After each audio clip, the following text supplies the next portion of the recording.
welcome everybody to Marketeers Clubhouse. Today, I'm exceedingly happy to invite on Nick Woodhouse, who's a very good friend of mine, a good Alberta boy who has spread his wings and taken over business globally. It's insane. Nick, welcome. Super happy that we finally got to do this. I was in your wedding party and we've been friends for a very long time. In fact, we share a birthday in December. You are exactly 1 year older than me, and I'm going to say 50 years wiser. I don't know how that happened, but I'm an idiot, so that factors into this quotient. Nick, welcome. I have so many questions for you. First of all, I can barely explain Authentic Brands Group to anybody because you guys do such a diverse business. So before I go back, and I really want to talk about your path that got you there, but that path doesn't, how do I say this? The path is so impressive because of where you landed and what you've crafted. So can you just give me a quick, brief overview of Cole's Notes of what Authentic Brands Group is today? Yes, of course. First, Jamie, it's a pleasure to be on your podcast. Yes, we have a long, deep, and trusting friendship. You've always been someone who's been there for me throughout my journey, and hopefully I've been there for you. And it is it's really fun speaking with you at these points in our personal and professional careers. And I have tremendous respect for the business you've built and the advice you've given me over the years. And I'm sure many of those nuggets have helped me along this journey, not that I've been on, this journey that I'm on. And in a nutshell, Authentic Brands Group, we buy amazing, terrific brands. Obviously, there's parameters in the brands we would buy that are generally locked in broken models. You know, and you think of it that, you know, if you ask someone, you know, there's a restaurant you used to go to, or there's a burger you used to like, or a T-shirt you like, and it's not available anymore, and you remember that brand fondly or that item, it's a great item, but it's gone because the model around something didn't, either distribution or the method, the price, something stopped that item from being available, right? Because we know, you know, right from Adam Smith capitalism, that supply and demand, if something is great, it's always going to be available. So if I think of, you know, think of milkshakes at Peter's Drive-In in Calgary, you know, our burgers, which are very well known in Calgary, you know, if those go away or the recipe changes, you know, that's a terrific brand that the model's wrong. You know, somehow they're not making enough burgers or something like that, to use it, to put it in very simple terms. So that's what we do. So all of the brands that we buy generally have, as we say, some hair on them around the model. The brand is fine. And when I say the brand is fine, it usually means there's a tremendous amount of demand already for the brand. Still needs some work.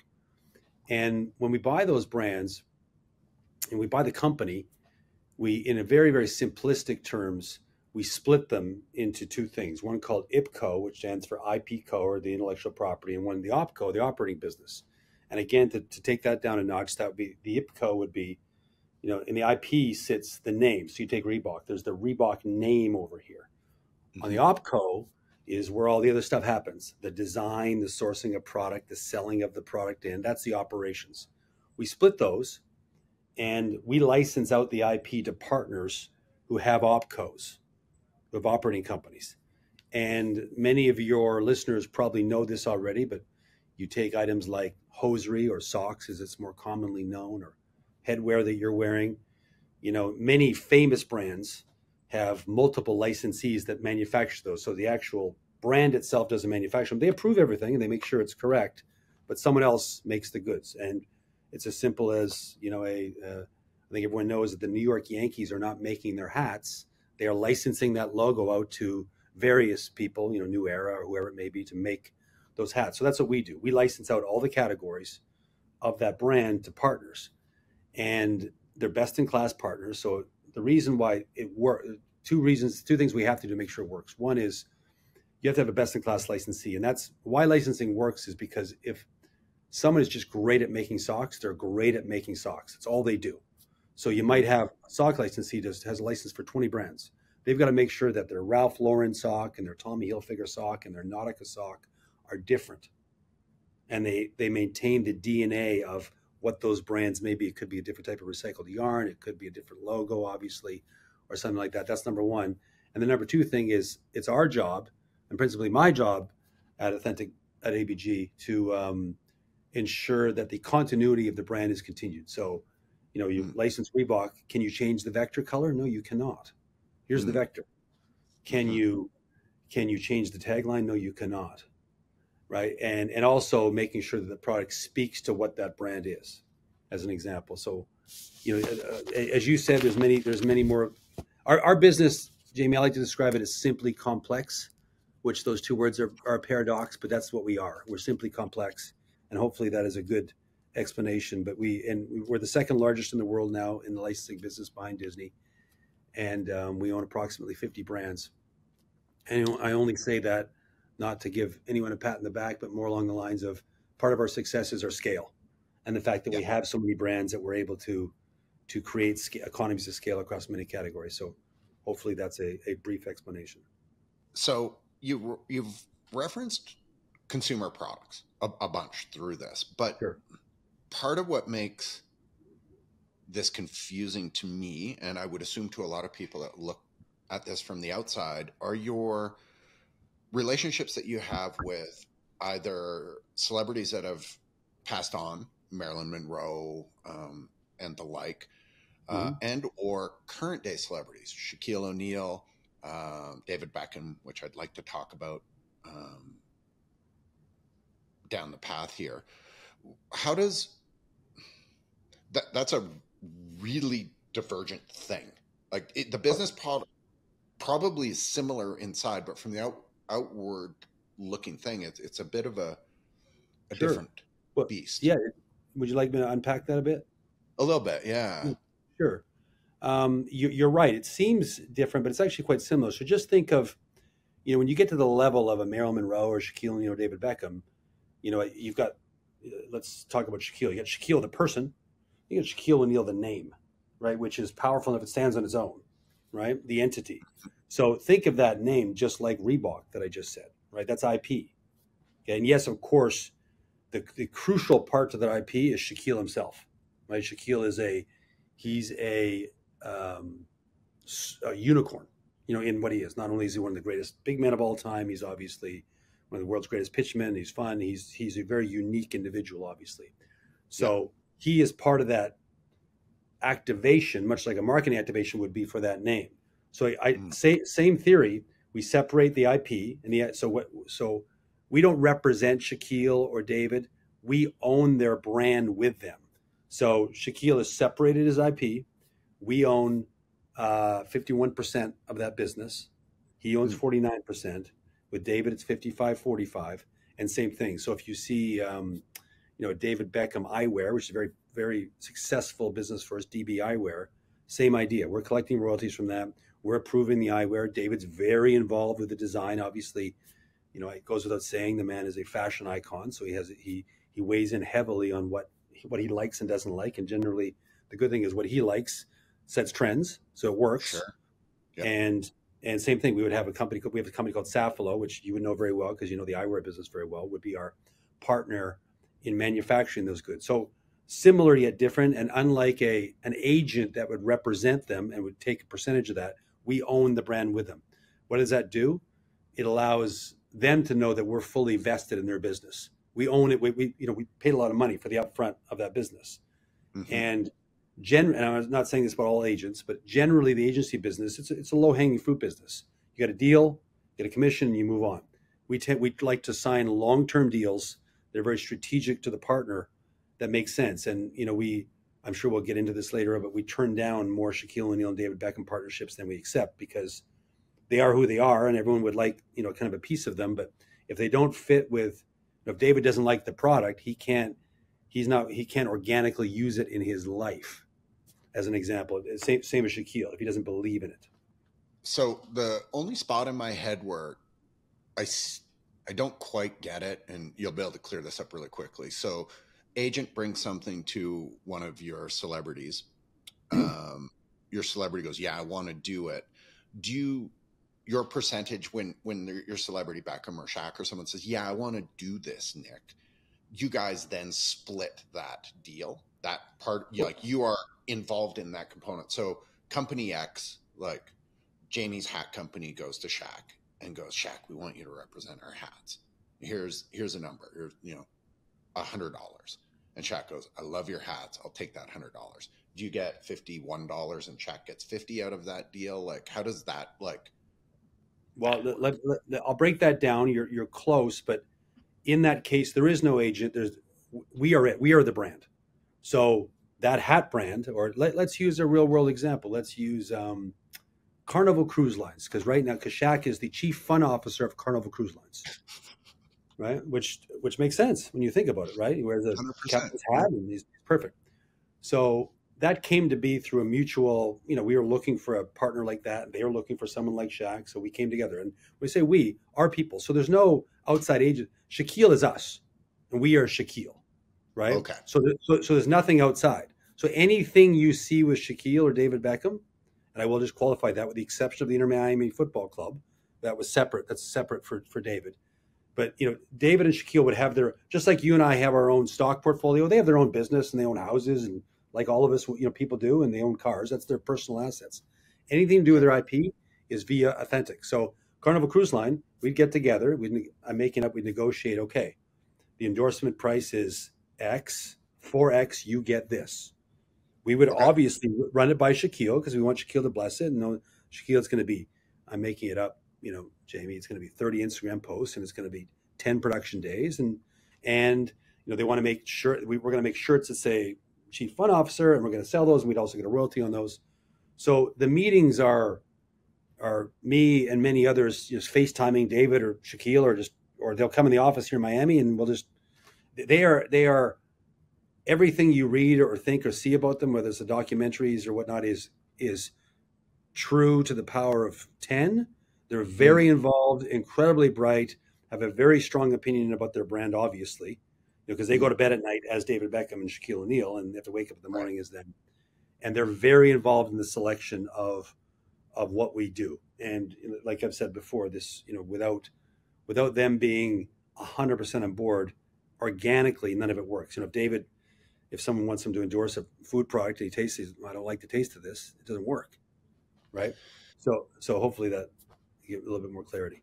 Yeah, that's super clear. It's interesting because other than I feel that these personalities are coming to you, with exception of maybe Marilyn Monroe, who that brand, because she is gone, and the brand of Marilyn Monroe at the point, I know when you guys took it over, it felt a little distressed and fragmented and stuff, and you guys had to fix it.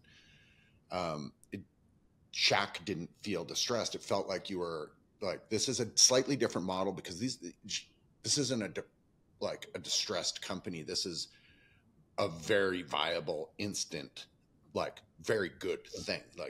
It's like you have this amazing thing of a turnaround of distressed brands, or brands that just need some tinkering to bring them back to life in whatever form they may be. Dusting off, I like to say. Dust them off, yeah. Yeah, dusting them off. But Shaq didn't need dusting off. Shaq came to you in pristine condition, fairly pristine condition, to be very astute. Jamie, the only word you're right on the money. And David's business was pristine as well. We are an accelerator for them, right? And that's the way to look at it. And Shaquille was, we're accelerator, we're an estate planner for them, and candidly, Shaquille and David, both very bright businessmen.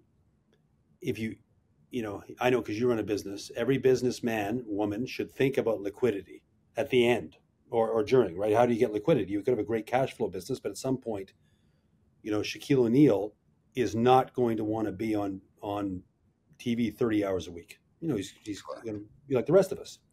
Yeah. So how do you create something that we like to call mailbox money?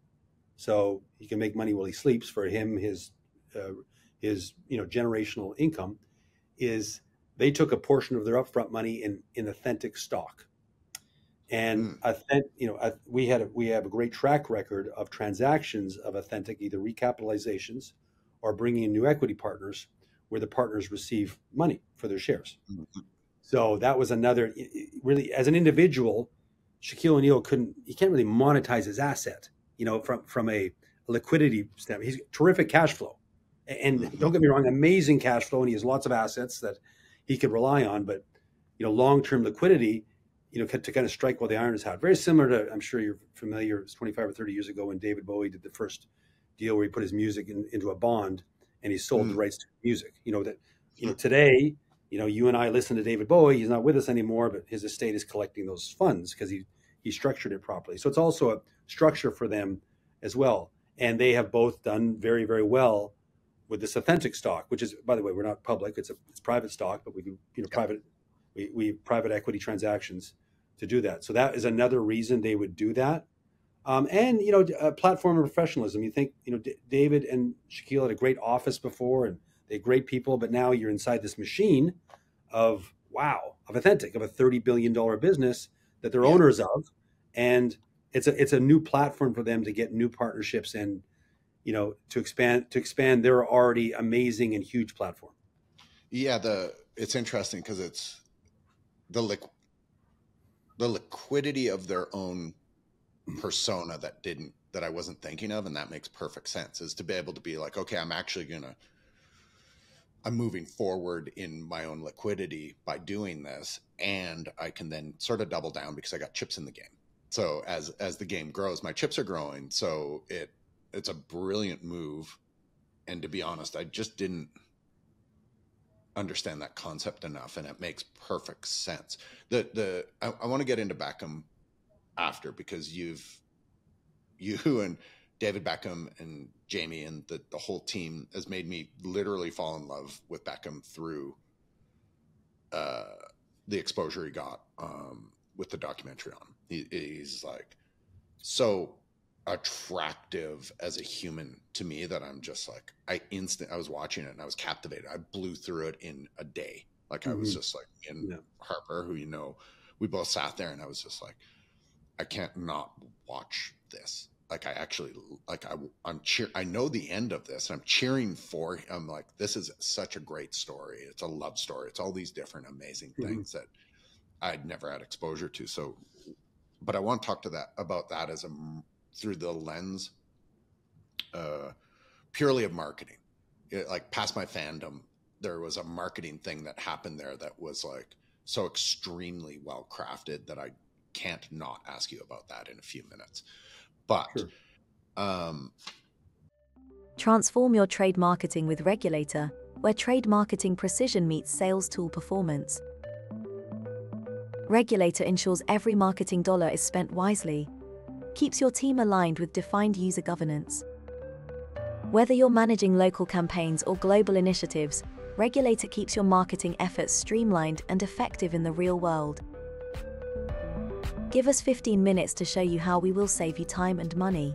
Go to brandregulator.com. I know your career path. Most people don't. Everyone now has an idea. You're sitting as one of the captains of I didn't want to bring up money, but like about a $30 billion thing. It's very impressive. You used to work across the street from me where I'm sitting right now. Before that, you worked your way through a bunch of stuff. Can you give everybody an idea of your first job and where you started? Sure. Hopefully I'll give you the short version. Well, it's funny. People ask me my first job. And my first job was when I was 9. I was a janitor at Jean's Gibson Stationery at 11427 Hardin Avenue.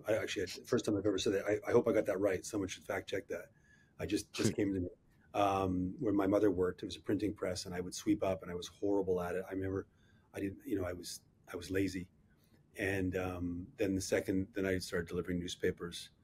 And then I went to a place called Cedar Steakhouse in Fort McMurray when I was 15. I got a job as a busboy.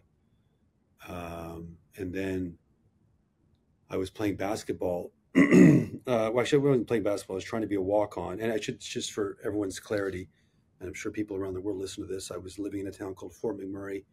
Everyone knows Calgary because that's where Jamie is, and the Flames and the Olympics, of course. And then 3 hours north of that, there's another city called Edmonton. Everyone knows because of Wayne Gretzky and Connor McDavid and whatnot. 5 hours north of that, there's another city called Fort McMurray that people might know either because of the fire tragedy or the tar sands or Leonardo DiCaprio or for various reasons that they would know Fort McMurray. That's where I grew up.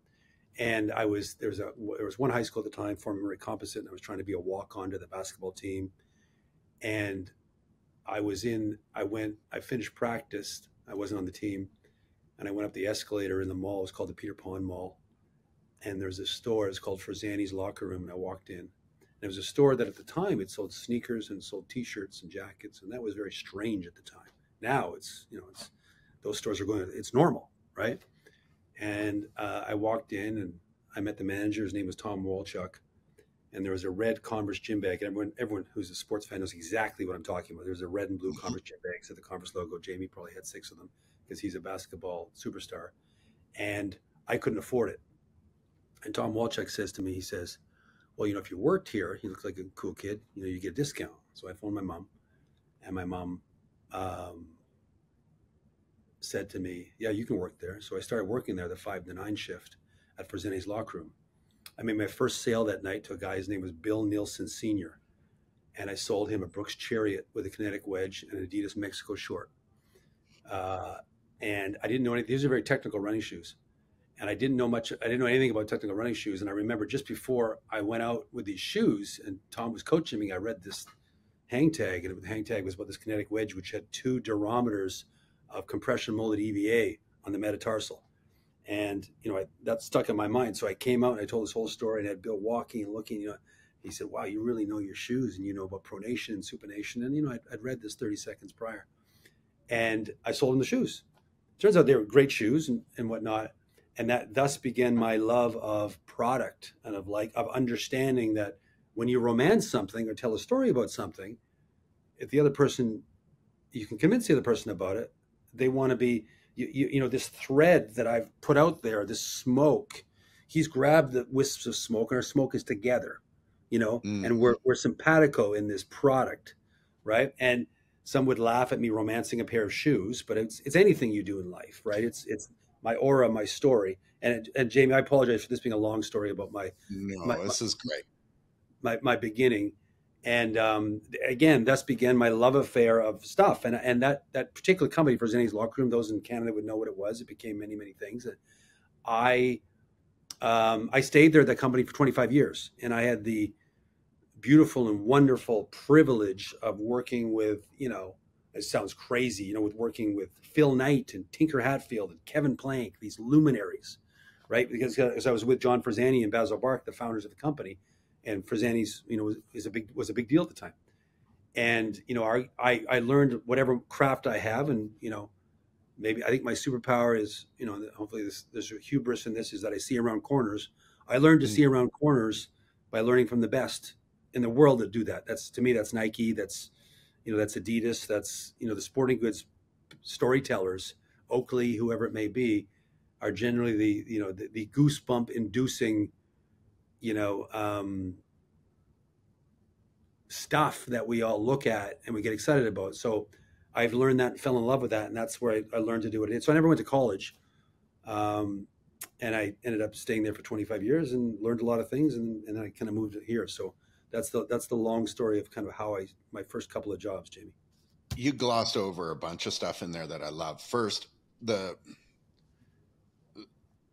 you remember with such clarity that first spark of I read the hang tag. You had this intuition to romance it and to make it something, to amplify this. Mm-hmm. When you started doing that, which I'm assuming is probably one of the first times in your life that you're like, oh my God, I'm feeling that I have a superpower right now. I've captivated an older human with a story that I'm crafting, that I basically have this tiny fragment of information that I went off of and it's working. Did you instantly recognize that? Because that is one of your superpowers. You know that. The reason this sticks in your head was such, your memory is ridiculous to begin with, but this is so clear in your head. Was that the first time you're like, I have this crazy little superpower that I can lever and lever and lever? No, and I'll tell you why, Jamie. I'm going to say this with great respect to the amazing nation of Canada. And for everyone, I'm a Canadian and I'm a very patriotic Canadian. But I believe we as a country have an inferiority complex as individuals, We do. you know, and no, I was always taught or thought like you don't recognize your own greatness, right? And even that statement to me sounds ridiculous, right? But you don't, lately I've been thinking a lot about when you talk about people like David or Shaquille, the burden of the extraordinary. Those are extraordinary people, and there's many others aside from them, scientists and explorers and whatnot, and they carry this tremendous burden. And no, I at the time when or whatever my superpower is, again, I feel ridiculous saying that, and that's the Canadian in me. This idea that oh no, I can't be a self promoter, right? And no, I just thought that was not normal. I thought, well, this isn't a superpower. People with superpowers are saving sick children, which they are. That's a true superpower, right? And I will say this again with great respect to my wonderful home country, that never really, that aperture never opened for me until I moved to America. Until I was fully until I understood that I'm not going to get where I need to be unless I believe in myself that I do have a superpower, right? And I won't go off in the tangent, but which leads me to what's happening, I think, with youth today. This idea that I didn't follow my passion. Your passion, Jamie, I'm making it up, was to be a professional cyclist or play in the NBA. You're terrific, but you didn't have the talent to do that. My passion was to be a professional soccer player or a cyclist. No chance. But it's my passion. But instead, I followed what I was good at, right? And I think that's what the youth of today, in many cases, is not doing. And I sound like a boomer now, even though I'm not. Is following your passion is great, but if you're not, if your passion is to become a physicist and you can't 2 + 2 = 5 in your head, it's not going to work, right? Yeah. So my answer to your question is no. That wasn't. I didn't really realize till I moved to America, till I thought, and I'll wrap this up by saying it dawned on me one time when I was in a boardroom with very, high-powered people, presidents, CEOs, and I had to talk or do a presentation, and I finished, and I was like, I'm better than everybody in this room, right? And there was a time when I would sit back and revere what's going on over there with these individuals, presidents and CEOs. And now I'm just like, I didn't think any less of them. I just thought, well, there goes my imposter syndrome. I belong here. So that was a revelation for me. Yeah, which is interesting. And I told you this before, like I had the absolute luxury about 1.5 years, 2 years after you moved to New York from leaving Calgary.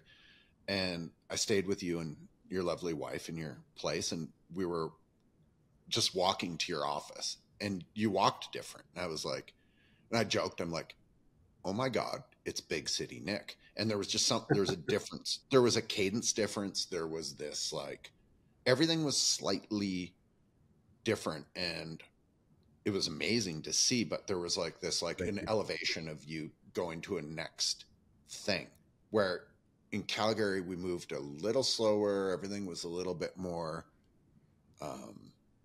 subtle. There was a difference, which was really cool. And honestly, I looked at that and I was like, wow, I'd love to be able to find this just personal elevation thing, this whole thing. And you and I talked extensively about imposter syndrome. I suffer from it. Everybody does. It's a very common thing on this planet, and it gets magnified by the greater situations you get into in life. I feel it all the time. I'm getting more at ease with it, where I'm not like, and it's partially an age thing. Both of you and I are over 50. And part of it comes with just the realization that I'm not a kid anymore. And I am actually potentially an expert in narrow different subject areas. And I can move past my own fears and all the other stuff that stopped me from doing what I want. I learned that luckily kind of young and early. I was really quite like, I was always a class clown. I was like, I had lots of friends when I was in high school. I definitively changed once I started going to the US and doing training camps in California and doing races all over the place, because I saw this greater scope and I saw greater,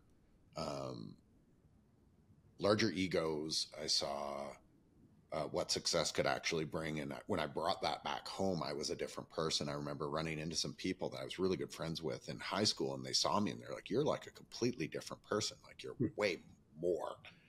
And I was like, well, I never felt that happen, but it was all those different experiences that I could bring back with me and made me better. And now I am a collector of those. I work really, really hard to collect those different experiences and move forward, because those are the things that make me better. And you were a master of that, which it's interesting because you gloss over Forzani's, which is in Canada, it was a company called Sport Check that you ended up really, Forzani's was Sport Check, which is, for anyone listening in the US, the Dick's Sporting Goods of Canada, basically. Good and you grew to the very top of that. You went from stocking shoe shelves to running the company, literally the very, very top. And there would have been people that would have mentored you through this and helped you along the way. Yeah. Was there really obvious, and I'm always curious with my friends, like, who gave you the greatest leg up? Was it, I'm sitting exactly, I bought Baz Bark's building. I'm directly across from the old Forzani's head office. I'm sitting exactly where Baz sat. And I love that. He helped me in many ways. Is there some standout people that were like so powerful in the simple thing that they did for you that it changed you definitively and moved you along? Yeah, well, first of all, Jamie's being too kind. I didn't actually run the place. I kind of ran the place, right? In my mind, I probably did. But yeah, absolutely. As I think about my path to where I am today, sitting in this office in Miami, Jamie, and it's funny when I look back, that path is solid and bright how I got here.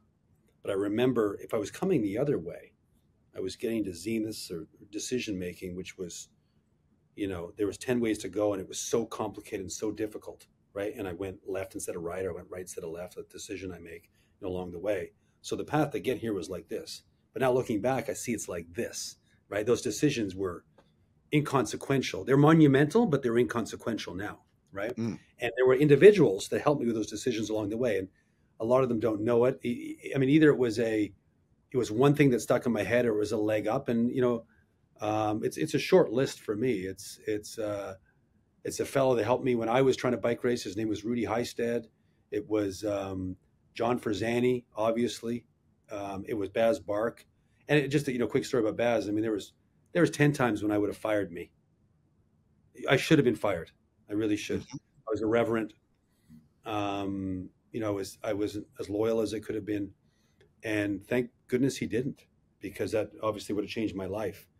Right. There's Bill Gregson, who I'm still in contact with today, with Bill, who's now semi-retired, and he's a Canadian legend in terms of turning businesses around. And he taught me so much. And every day I would use a fundamental that Bill instilled in me every single day in something I do. Then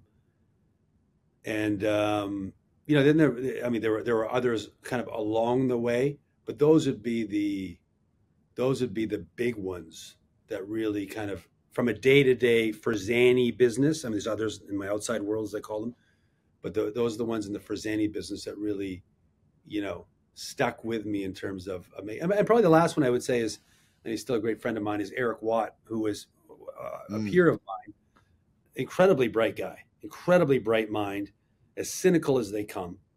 I would say that with great affection to Eric, and he had a way of putting things that and his way of looking at trends that I'm incredibly respectful. And it's funny, someone like Eric, I always think that he punched way above his weight class, and he's happy with his life. Don't get me wrong, but he was too big for what he was doing.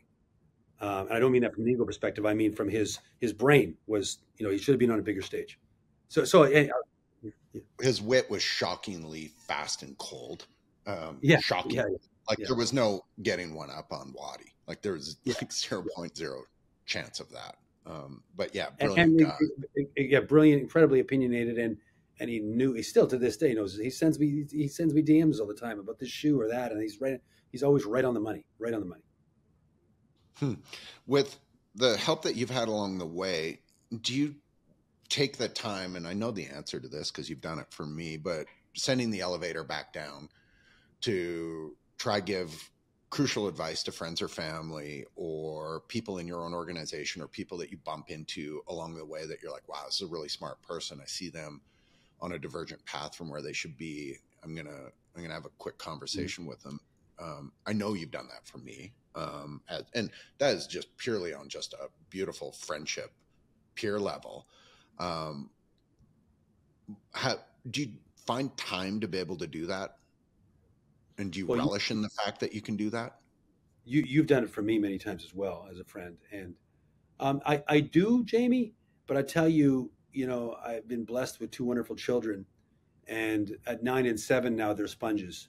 So I've been really focusing. Not surprising. Well, I've been focusing on three people, those two and me. And I don't know if it's this age of mental health or whatnot, but I'm consistently trying to improve myself, and I mean, that is a job, man. Because I don't mind saying to whatever audience, I am.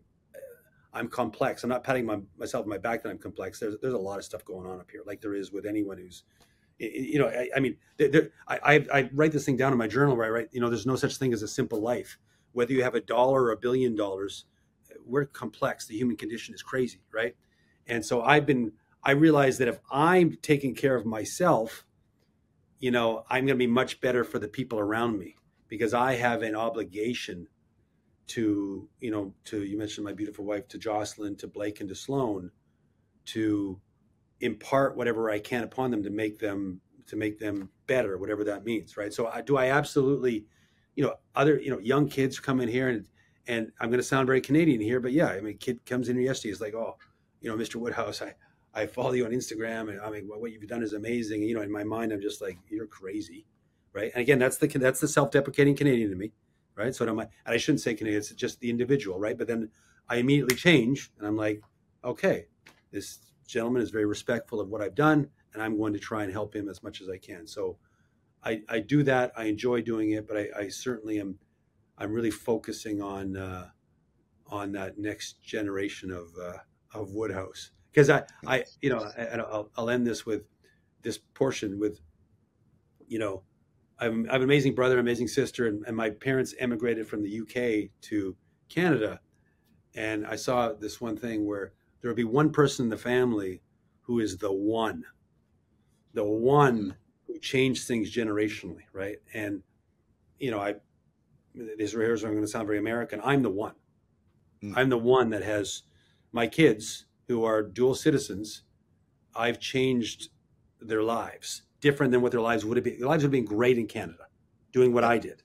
But we're in America, American citizens. There's generational. We've been very fortunate in many, many ways, and their launch pad is different than mine, right? So it's my obligation as the one to make sure that they are prepared for whatever because I've thrust them into this, right? This crazy life I have, and they're the ones that have to learn to thrive in this life. So that's what I've really been focusing on as a father and as a human being. Yeah, that's amazing. And I know you so well that I know that that's exactly what you're doing, and it's amazing to hear you say it, but it's great to watch it. You and I come from a very athletic background, and I look for people in business and in just my general life that have traditionally similar appetite for suffering.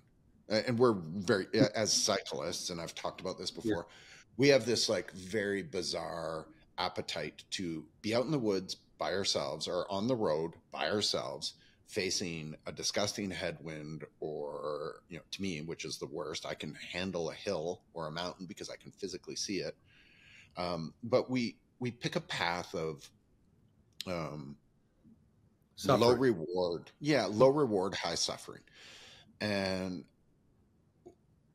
I feel that that's one of your highest tuned tools. It's one of my highest tuned tools.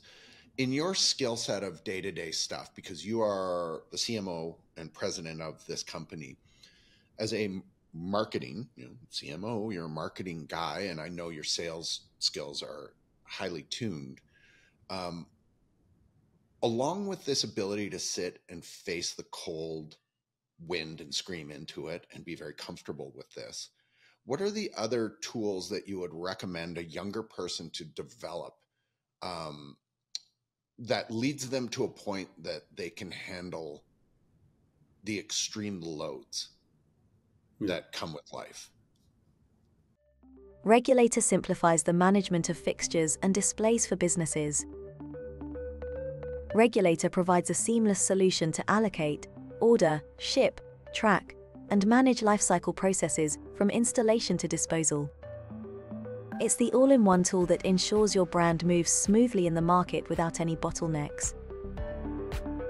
Give us 15 minutes to show you how we will save you time and money. Go to brandregulator.com. It's a great question. I agree with everything you said in terms of an athlete. Athletes, and you think about it, I'm going to go enter the pain cave. You're doing that by choice? Mm-hmm. Why would you do that, right? Whether you're a soccer player or an Ironman triathlete or whatever sport, right? You don't achieve greatness in anything in life without entering the pain cave. There's all the quotes of you got to be comfortable being uncomfortable and whatnot. And there's one thing that Baz Bark used to say to me always, just 4 words, was, "This too shall pass." And you have to make that decision. How long can you endure whatever you're doing, right, to break through that wall? Because just like athletic conditioning, business conditioning is such that if you endure something and you're at your threshold, I'm going to use threshold generally because it could be your anaerobic threshold or it could be your threshold in a meeting, right? When you stay there long enough, just like in sport, you're at your threshold. You know that you do that enough times, you're going to break through. Your threshold is going to get higher. Mm-hmm. Whatever that threshold may, it could be a tolerance threshold. It could be I call it, the idiot quotient. Putting up with an idiot. Maybe you need to put up with an idiot for this job or to get where you need to be. That's okay. Don't worry about it. This too shall pass. Mm. And there's no point in getting lost in his or her idiocy. Instead, embrace what's on the other side, because you're going to pass them by. There's no quarter in you being involved with that idiot, right? So that to me is get as near or as close to your threshold as you can and endure that. Don't get frustrated. It's hard, but you have to, and it changes. And then another piece I would say is never, ever fear a storm, right? That was another thing that someone else taught me, that storms just happen. And there's different, varying degrees of storms, obviously. But I've learned to embrace a storm. I hate it, but that is another one thing that I have that, like, and my wife will just say to me, "How are you so calm?" I'm just like, "Well, we got to deal with it, right?" And it's a metaphorical storm, but as you know, I had a heart attack and my wife had cancer 6 months apart. Okay, what are we going to do? Let's attack this storm, right? We're going to be strong. We're going to get through it, and when I get through that threshold, we're going to be stronger, and our perspective is going to change. So I know I probably sound like an Instagram influencer right now, but it's all true. From someone who's had the success, I look back. That's what I do. Is I get to the threshold, and it's like quitting's not an option. For the same reason, when you're going up a hill on your bike, what am I going to stop pedaling and fall over and have my friends laugh at me and not make it to the top? Forget it. I got to just keep going. So it's cliche, but get to the threshold as much as you can and embrace the threshold. I feel that's such huge advice. I actively look for storms because I feel, and that's literally and figuratively. I would prefer to sometimes be in the middle of massive thunderstorms on a mountain because it adds a different level. and I Oh, have to yeah. think a little different. Yeah. And Yeah. yeah, like, in fact, I remember climbing up. I was doing one of my favorite climbs, Numo, and you had called me one day, and I had my headphones in. I'm talking to you while I'm climbing. I could barely speak, That's a tough and climb. you're like, "Yeah," you're like, "What are you doing?" I'm like, "Well, I'm climbing." And you're like, "I hear something else." I go, "Oh, it is hailing right now." Right. And you were like, you just started laughing, and but I was in heaven. I was like, "This is Sure. just like." I feel that it took that adversity of that day and it washed everything away that was even remotely a problem for me, because I was in this like extreme amount of suffering and adversity with the weather and everything, and I'm talking to one of my best friends across the world at that point, which was amazing. And it reframes your entire world. Is there, and I look at my friends raising kids, and my wife and I were not fortunate enough to be able to have a family, so I get to sort of live through nieces and nephews and all these different things. How do you, like, I know Blake's, like, you had it on your Instagram the other day, road work, and Blake was out running, training for soccer and stuff. How do you, is there a way for you to instill this in our generation that we're in right now, where, it's not quite as easy to drive people? How do you bring this forward to the younger people in your own family, and how do you instill that in your team? And it's not like everyone needs to sleep under their desks and be in the office 24 hours a day, but the facing the business storm, facing the athletic storm, all those types of stuff. How do you, you're an expert at coaching this, how do you bring that forward? Yeah, it's a great question. Well, I'll answer the two parts. One for my children. I don't think anyone knows, Jamie, and I've been thinking about this a lot, that if you look at, I might get these dates wrong, but Gen X, I think, is, or sorry, Gen Z is like born from 97 to 2012, and I think Alpha is 2010 to 24, something like that. And if you look at that breadth, right, 97, so that would make you 27 today, okay, through 2014. So that would make you 10. Okay. So you're saying 10 to 24 years old is Gen Z, and people are marketing that group. Think about what's happened in that 14-year span, how different they are, from the electric car to everything, right? And how they're processing information. And everyone knows there's TikTok or there's screens and they're getting inundated with information, but I really don't know, right? I think my kids both in alphas. I think this generation that is like, it's all like gloom and doom, and they're on their screens and they're this, they're that.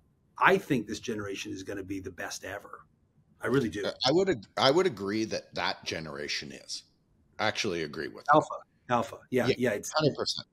Yeah. It's all of a sudden become this kind of like, not only are they going to be the wealthiest or whatever, but I think they're going to truly change the world. And I think my wife would like me to say this. I really don't worry. I see it in my kid, not just my kids, but I just like, he's so smart and she's so smart. And like, they just every day, and I'm sure many moms and dads across the world are saying this exact same thing. It's just not just my kids.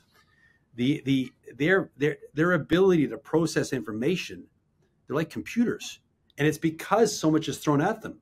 So do we control screen time? Of course we do. But at the same time, I'm not that crazy about it, because I'm like, my son, who's football mad, and I say football as in the real football, soccer, without his screen, the information he ingests on how to kick a ball, or how, David Beckham kicks a ball, or, world players, I never had that. So if I asked him, name 6 players on the Senegalese soccer team, and show me Senegal on the map, he can do it because of the information he has. So to answer the question of the kids, I'm just trying to be obviously a great role model, and provide them with a terrific environment, and everything else seems to be happening. And then as far as the team at Authentic, how I tend to impart that is, first for me, an individual needs to want to get uncomfortable, right? Once they have shown that they want to, or they want to grow, then what I generally do is I think of how I learned, and everything I learned was by example. If I'm not in the office early, if I'm not in the trenches with them, if I'm not showing them if I'm not drawing on a whiteboard, they're never going to understand the concept, right? And then at the end, I usually let them know, like I was with some of our kids at work yesterday, and oh my God, it's amazing. I said, well, but you got to remember, I'm 55. Okay, I have years and years of experience, and this scenario you're talking about, I've dealt with it in real life 50 times. Okay, so I have that benefit of wisdom and experience. I'm able to see around corners and apply that, and it all makes sense to me. So you got to figure out how it makes sense. But you're going to have, if you continue doing what you're doing, you're going to have that experience and wisdom as well. But I would tell you, it's incredibly rewarding and authentic, because if you can make it past kind of your sophomore year here, it's tough here. We charge hard, we charge fast, and if you can do that, it's pretty rare that you don't reap the, remuneration rewards, nor do you, and you also reap just the, I always say to people, listen, whether you stay here or not, the authentic in your CV is going to be something that you're going to be very, very happy about. Yeah, there's zero doubt about that. They'd be crazy not to. I have so many different business questions, and I got to cut a few here in my own head, because I do want to talk about Beckham, and I do have a couple other personal questions I want to talk. So this is going to seem like a bit of a hard shift.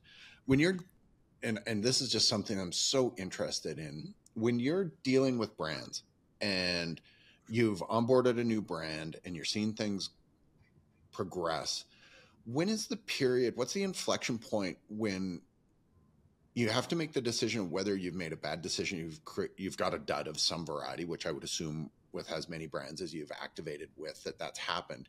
When you see something not going in the direction as predicted, and generally I would assume a lot of things go the way that you predict, because I know your track record, when is the point that you call it a dud? And most people don't understand the branded world, but my assumption is you can go down, like brands go up market or down market and all these different things. Mm-hmm. Do you have an example of when you saw something turn into a dud that you can explain and quantify? Or is it just this like loose thing that you're like, okay, I see this turning the wrong direction, time to go down? Like, how does that work? Sure, and I'll clarify for anyone. I think I know what Jamie's saying. When you say down or up, you generally mean in distribution, right? And if we think of in broad terms, if you've got mass distribution, which is generally Walmart or Target, and then you have luxury distribution, which would be the brands that are probably in the in the Arnault portfolio or LVMH portfolio, right? And you got tons in between. So it's funny, Jamie, the brands we buy, I know it's a word you use. They're never duds. And I'm not saying that out of conceit. I'm saying that because they're famous enough. There's always a market for somebody somewhere for these brands, right? And that's the beauty of 8.3 billion people around the world, right? And there's a category that they can go into. And as long as the DNA of the brand remains the same, the elasticity of our business is such that, I can craft a story for you for just about any brand going in a new category. So an example would be Nautica, which is a tremendous business. A couple of months ago, when the young kids brought a couple of business development deals for hammocks to me. And what do you think of this? And he wanted to do a hammock for Nine West, which is a fashion brand. A licensee wanted to sign that, and they wanted to do a hammocks for Nautica. And he was all gung-ho. The Nine West deal was bigger than the Nautica deal. And I said, well, tell me the story of a Nine West hammock. It's going to have leather on it, and it's going to have the Nine West logo. I said, is it going to look like a shoe? Knowing that was being obtuse, right? Mm-hmm. Is it going to be a shoe box? Right? So then I said, okay, tell me the story of a Nautica hammock. He said, well, you're going to go down to the beach and you have a backpack. You're going to take it out of your backpack, and it's going to have recycled nylon on it. I'm going to stick it on one side of the beach, the other side of the beach. Okay. It's going to have beautiful mesh that looks like a fishing net. Okay. It's going to be beautiful, bright colors like a flag of a sailboat. Okay. I said, you got me. It's a Nautica hammock. right? And my lifestyle is like the Corona ads. I'm lying in my hammock, my Nautica hammock, sunset, beautiful. That's the aspiration, right? And that to me demonstrates perfectly how you can go somewhere with a brand and not go somewhere with another brand, right? So that's what we do here, right? So a brand we have. I mean, you worked with, and the one I will use as a bit of an example, Jamie, that you know intimately is Tapo.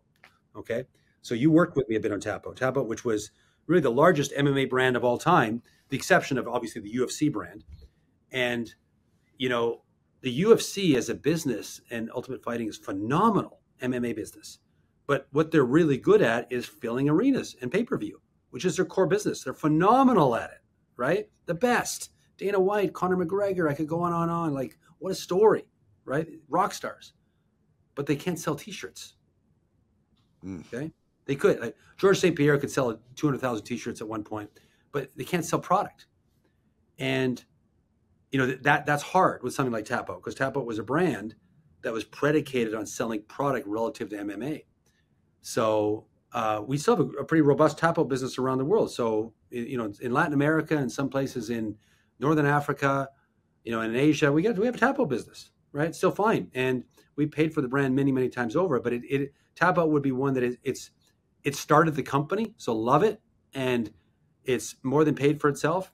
But it certainly isn't, you know, kind of what it was. And that also taught us a lesson that you need to have a brand that is global and can sit in the psyche. And I'll keep going back to, you know, brands like, you know, because I always use Calgary as an example. Reebok, I can walk down the street in Sao Paulo, in Lisbon, in Shanghai, in Calgary, and someone will have a story about Reebok. Or Prince Tennis.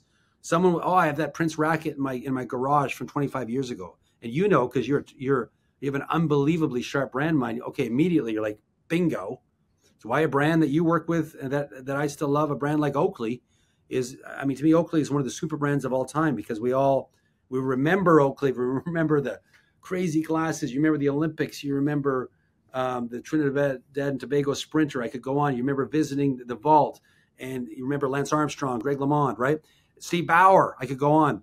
And the design elements of that, like Oakley will endure for 100 years. Right. Yeah.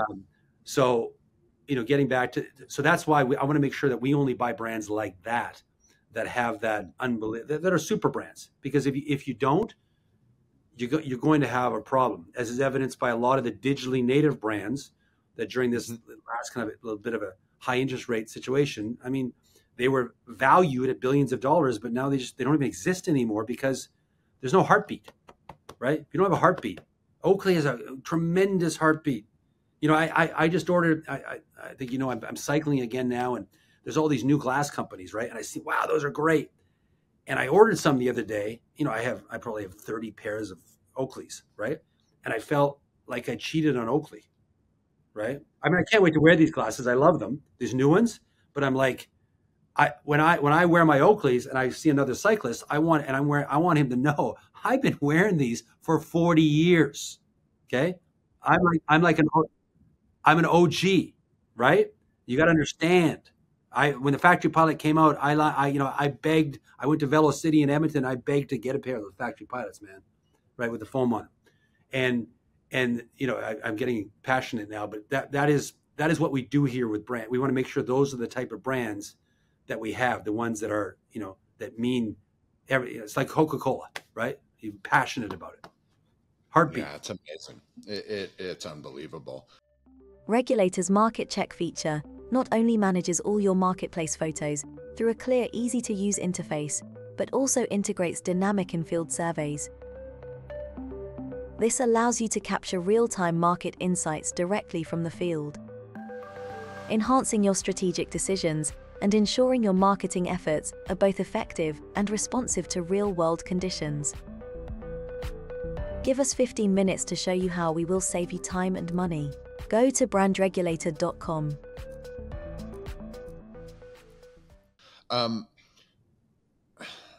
So to ask my Beckham question, which I've been dying to ask, and I texted you. So I remember, I watched it.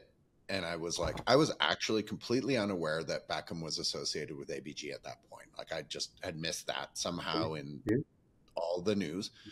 And I was watching this just as a consumer, this documentary. And I'm like, wow, this is unreal. And I was sitting there going, whoever did this is brilliant, because I could feel a repositioning of a superstar in a market where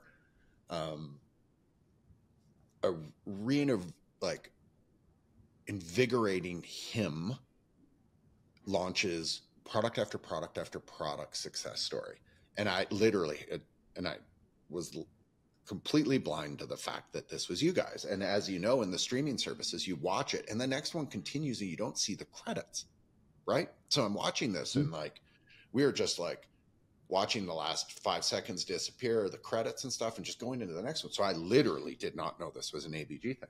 I got to the end and I'm watching the credits and I go, holy shit. And Harper goes, my wife goes, what? I go, this is fucking Woodhouse. And she's like, she just laughed and she goes, of course it is, and walked away. And I like texted you immediately going, oh my God, this was brilliant. So David's business was amazing overseas, I'm assuming. And it was probably good in certain pockets in North America. You took a personality, you, David, Authentic Brands Group, as a collective, Jamie Salter, everybody, took him to a new tier through telling the story, which is, I know what you do. You're a storyteller. If anyone hasn't noticed that, in the hour and 6 minutes that we're already at, Nick can tell a story, and very articulately and perfectly. It's amazing. How did you guys and David come up with it's time to reinvigorate you, and we're going to tell a story, the good and the bad, because there is bad in there as well. And we're going to make the world, and specifically the world's largest marketplace for consumer goods, the US, fall in love with you again. How did that switch flip? Because I've been dying to ask you this because I've avoided asking you. Sure. Well, I'd love it, Jamie, if I or Authentic could take one smidgen of credit for that. And I'll tell you why. David Beckham, Victoria Beckham, his family, David Garner, Nicola Housen, Studio 99, obviously the director of this, they were the wonderkins behind this, and with really David Beckham driving it, right? Prior to us, we kind of got on this had been in the works for a while. And that is the beauty of David Beckham, which it sounds like you're a big fan, as I am too, as many people in the world are. And, what you see is what you get in real life or not, right? And I think, David and his team, that is now our team, principally David Gardner and Nicola Housen, they knew that to the world, and I the very first time I met David, I said this to him. I think he said to me, it was very perceptive, that particularly in North America, he was seen as a pop icon, Posh Spice's husband, great hair, good looking model, right?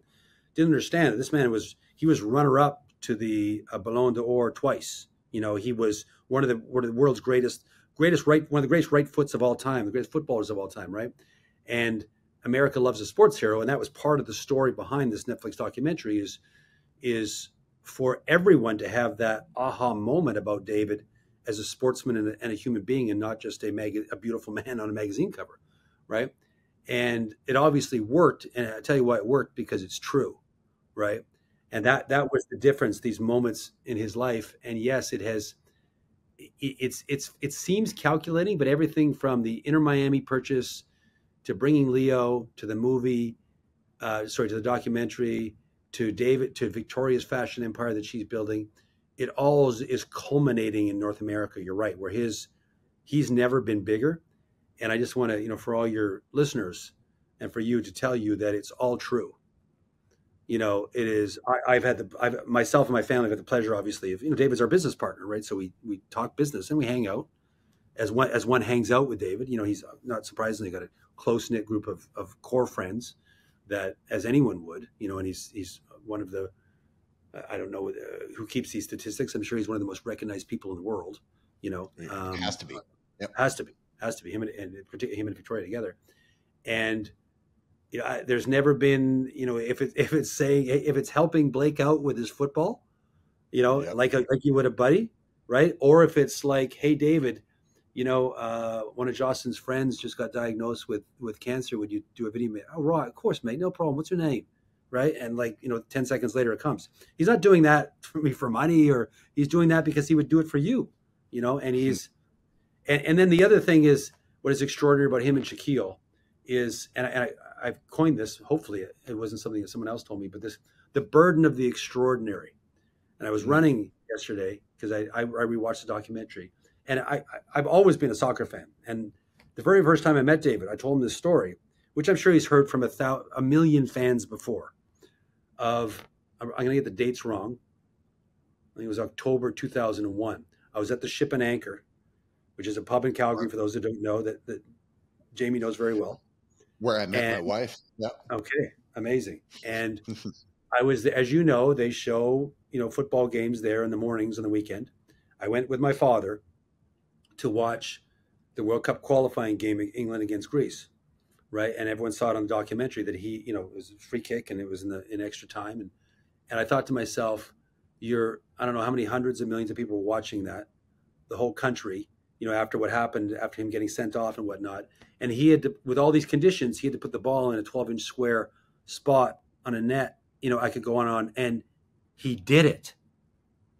This burden of the extraordinary. How does that happen? Right. And that could be whether it's LeBron making a shot, or Michael Jordan, or Banting and Best finding the islets of Langerhans and discovering insulin. How does that happen to the extraordinary, to this individual who's flesh and bone like you and me, and that I can touch and feel and give a hug to, right? And he has taken on this burden of the extraordinary so well that, and understanding what, and that moment I told him, my dad and I started crying, and it was a bonding core memory for me and my father, right? This guy kicking this ball through the net and England going to the World Cup. And he has done that for billions of people, as have other people who are extraordinary, right? And how he carries that, and how his wife Victoria carries it, is just, it's otherworldly. And I'm not saying this from a worship standpoint. I'm saying this for me, analyzing it is just, it's insane. And like I said, it's what you see is what you get with David. It's an incredible, I believe that certain people tap into the universe at different levels. Yes. And I am a fairly firm believer in something as kind of outlandish as the Akashic record, and being able to, everything that's out there, all the science that exists, it's all been there. These are discoveries. You don't own these things, you discover it. When me and James invented VPP, it was a thing that would have happened. We came across that first, but it was a thing that would have happened. It's an inevitable thing. All this exists. Somebody would kick that ball through that 12-inch square on that day. Somebody would shoot that three with half a second left to win, the NBA championship. These things are, it's the people that are really plugged in, not only to themselves, but into this bigger thing. In my opinion, the universe is there's so many things that go with this. And the better the human is, the better positioned they are to do these things and rise to those challenges. And some of these people, arguably, are they the greatest humans on the planet? That's not for me to decide. Like Wayne Gretzky sitting above you is a person that was plugged into the universe at a level that was much higher. Sidney Crosby is plugged in at a different level. And that's to manage the skill that he has, the fame that he gets, all these different things. These are like you said, the burden of the extraordinary is a real thing. But I also believe in that the universe doesn't give us anything that we're not prepared to be able to rise to the challenge and handle. And so these people are just more prepared. And we've seen the cautionary tales of the people that are not prepared to handle these things. The rise and fall of all sorts of humans on this planet is a really known thing. With this, I asked my business partner, Mark, who you know real well, Mark Walton. I was like, what's the question that you would ask Nick if you could ask him a question? And he said, it was instant. He goes, Nick's a high access guy. And I said, oh, I know where this is going. He goes, what is like the most outstanding thing in his mind? The one thing, you know, like I know that you're friends with, you know, Liv Shriver, and I know you know all, you know, Lance is a friend, and all these people you've had connections. Your ability to make connections is unbelievable. Your access to so many things is unbelievable. What's the thing?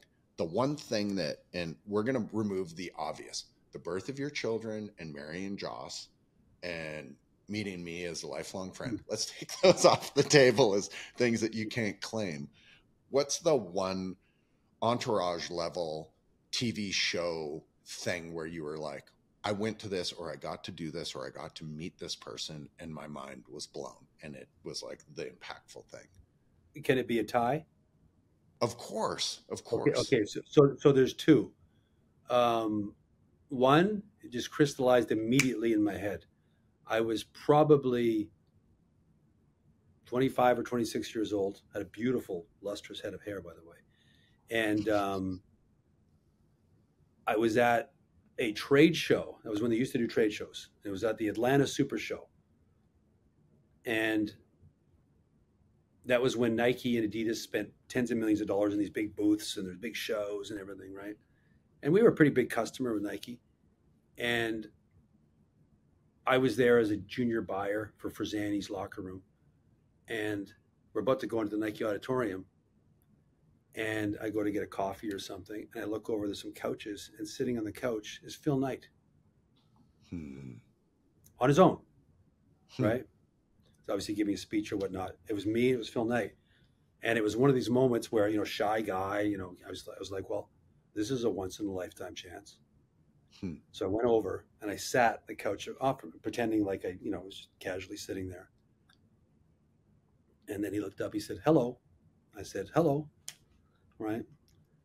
And I introduced myself, and we chit-chatted, and he said, you know, where are you from? I said, Calgary. And he knew Frazani's, you know, we were a big customer. Of course. And then I was thinking in my mind, what am I going to say that he will, you know, this is a point. I want him to remember me. I'm vapid, right? I want, you know, special moment. And I said, Mr. Knight, he said, yeah. I said, do you buy your suits off the rack?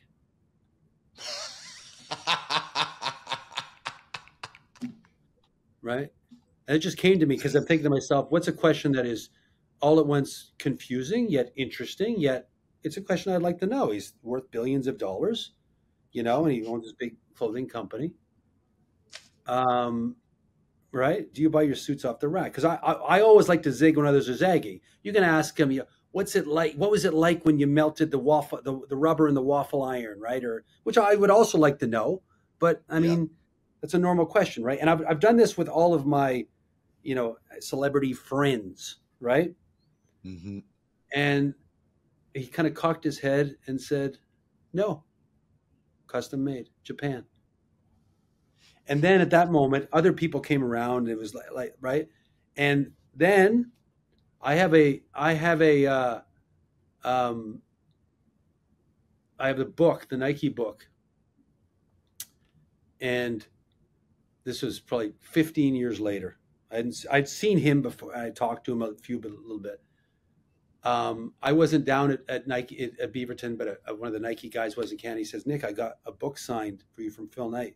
And he inscribed it, and he wrote, to Nick, thanks for all you do in Canada. And then he handed it to the guy, and he said,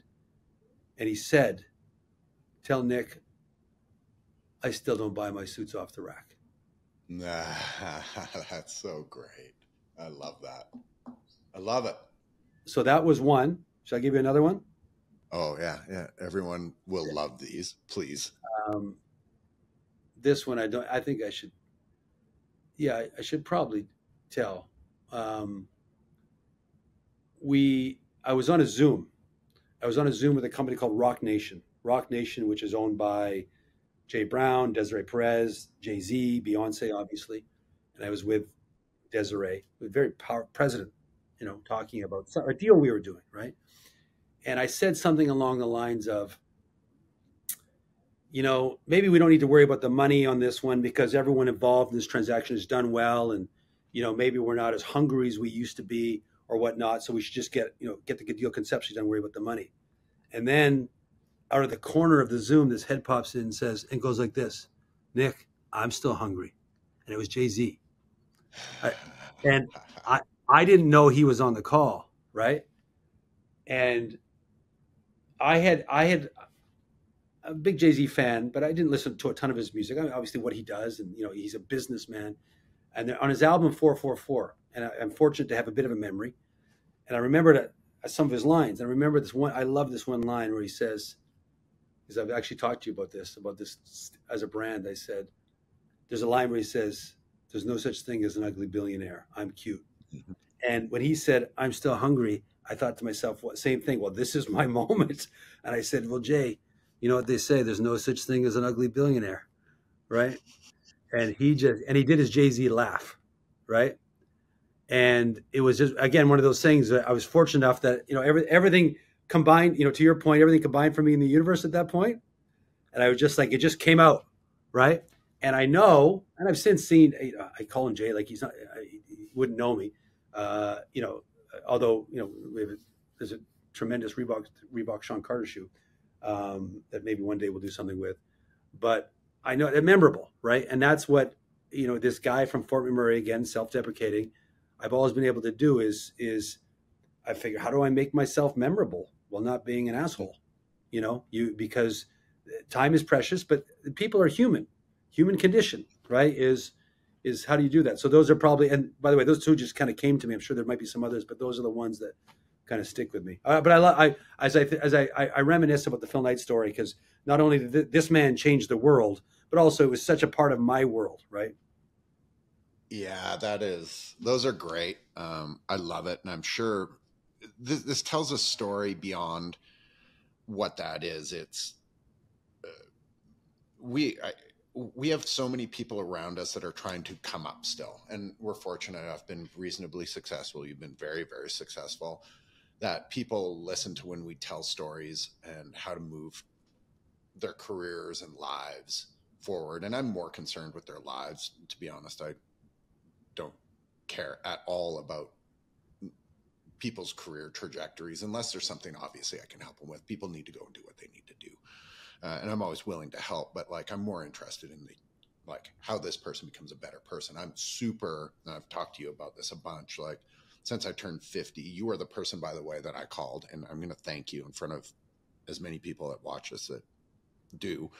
You are the person that when I turned 50, I called and I was like, I'm going to back this up. You called me and you said, "How you doing?" I'm like, "I think I'm doing good." You're like, "You're going to be 50 soon." I'm like, "Yeah." And you're like, "Okay, this is what's coming down the pipe." And you gave me a little bit of a breakdown. And I was like, "Oh shit, well, I'm not feeling that."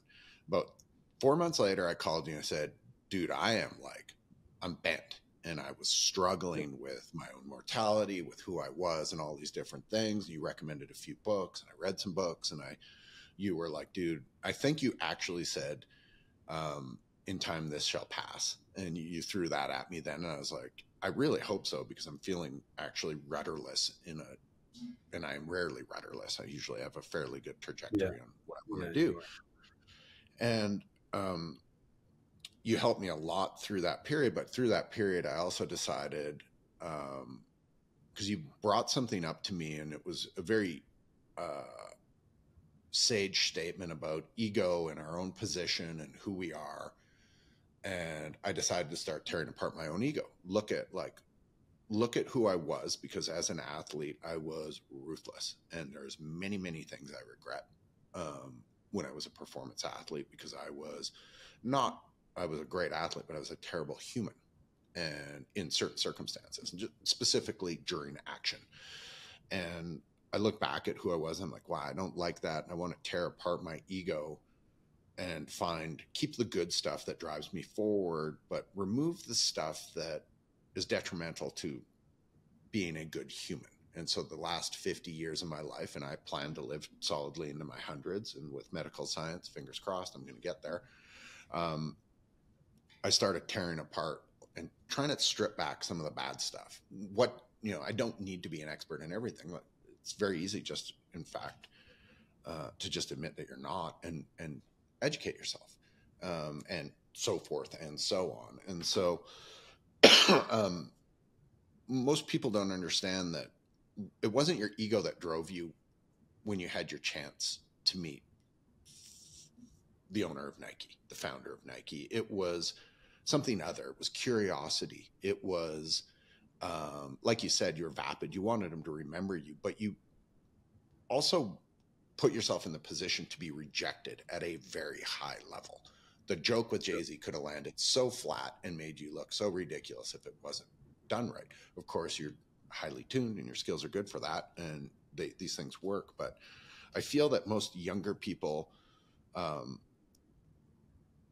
this is the only dig I put on screens, live through screens so much that the human interaction and putting themselves forward sometimes feels like something they can't do. And I really try to tell people all the time, it's like, walk up to the person. Like, I've got younger friends that are embarrassed when I see a celebrity and I walk up and I'm like, I am a really big fan of you. Like, you've impacted me and I just wanted to say hi. And, you know, my younger friends look at me like, dude, that's so not cool. I'm like, oh, no, I don't care. Like, I have one shot to say that, you know, to tell this person they impacted my life, and I'm going to do it, whether you think I'm cool or not. I don't care, because this is something that's driven, you know, this person helped drive me. So I feel that the two stories you just said are the farthest thing from just stories, but they're really great life lessons on, like, one, being sharp, being quick-witted, approaching things differently, but also putting yourself in a position where you can be rejected at an unbelievably high level in a social setting. And you don't back down from those things. You just do it. And that's how you become you. That's one of your secret skills, is you're just not afraid to fail. And I'm sure you failed. I'm sure there have been times. I've been at dinner with you where I've failed. I've cracked a joke and I was like, oof. And I'm like, oh my God, that failed. Doesn't matter, because I'm going to continue to try and move forward. So I hope everyone picks up on those lessons. And I think you are a perfect person to give those. I can go on forever. I've gone really long. Nick, thank you so much. I believe there is an insane amount of knowledge that you just dumped into people's ears. So thank you for doing that. I would love to have you back at one point. I'll wait a year or so before I bug you again, because you're a really busy guy. But you hold, I have a million questions, and you hold so much knowledge. We didn't get into finance. We didn't get into the technicality of brand. We didn't get into what makes a good entrepreneur. There's so many things that I know that you hold the keys to some of these questions on. So I'd love to, I hold the right to ask you back at one point. Hopefully you say yes, and I will ask. Thank you so much. I appreciate the time. Again, you're very busy.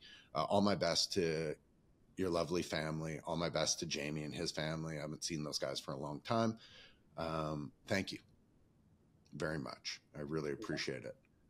Absolute my pleasure, Jamie. And I'll leave you with the fact that if 50 was tough, you're going to love next year. 55 is amazing. 55 is it's different. It's amazing. And I'm sure that we'll coach each other. I'm already there, but we'll talk before then. Actually, I'm going to come to Calgary in June. I just put my schedule for the summer done. So we'll talk then about 55. And it's 55 it's been very, very good to me, turning 55. So maybe it's the double nickels. I don't know, but we'll talk more about it. And listen, I value your friendship greatly. I'm happy that you're doing this, and I know your business is thriving. Super happy for you, and it's amazing that I can have friends that can continue to listen to me, and we can, you kind of broadcast this message. Is pretty cool. I'm happy to speak with you again.